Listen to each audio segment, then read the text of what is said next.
तो स्वागत है आप सभी का पवन पांडे के एक और ब्लॉग में। तो आज यहाँ खुलते के साथ ही उठा ली झाड़ू और अपने पूरे घर के सामने लगा दी झाड़ू। अब चल लेते हैं नदी की तरफ।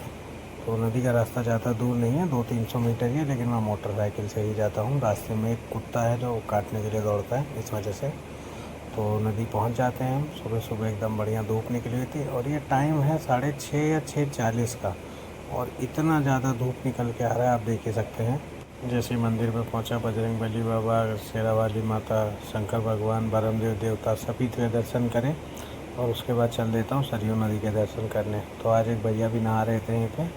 इन लोगों को बहुत अच्छे से तैरना आता है, बहुत अच्छा तैरते हैं ये लोग। अब आप यहाँ देख सकते हैं शंकर भगवान जी की भी मूर्ति है और शनि देव जी की भी मूर्ति है। अब चल देता हूँ अपनी भतीजी को चीज़ दिलाने। तो ये हमारे गाँव की ही दुकान है, एक छोटी सी दुकान। पहुंचने के बाद ये अपना चालू कर देती, चाचा मुझे ये चाहिए, चाचा मुझे वो चाहिए। लेकिन इसकी ख्वाहिशें रहती हैं, इसको सब चाहिए। लेकिन इसको मैंने 2 बलून दिलाए और कुछ टॉफ़ीज़ दिलाई। तो वो लेके इसको मैंने बोला कि अब यहाँ से कुछ भी नहीं मिलेगा, और तो वो लेके अपना घर चल देती है, खुश हो जाती है एकदम। अब इसको लेके घर की तरफ चल दूँगा और अपना कुछ पार्ले जी वगैरह लेना है तो वो भी ले लूँगा, दूसरा काम कर लूँगा।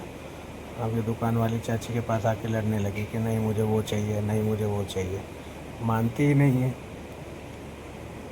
और ये अभी भी लगी पड़ी थी, कुछ तो शायद ये अगरबत्ती मांग रही थी। तो मैंने इसको बोला कि बेटा वो खाने वाली चीज़ नहीं है।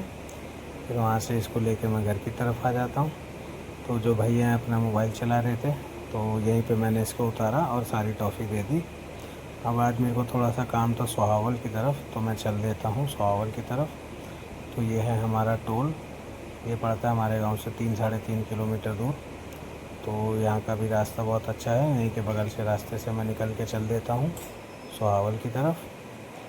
तो जैसा कि आप देख सकते हैं, एटीएम जाके मैंने थोड़ा सा एटीएम का काम कराया। आज शायद एटीएम में कुछ पासवर्ड या पिन का दिक्कत आ रहा था। फिर वहाँ से चल के मैं चल देता हूँ बिरयानी खाने और कबाब पराठा खाने। तो कबाब पराठा हमारा ही तैयार कर रहे थे और तैयार करके भैया भी देंगे हमें।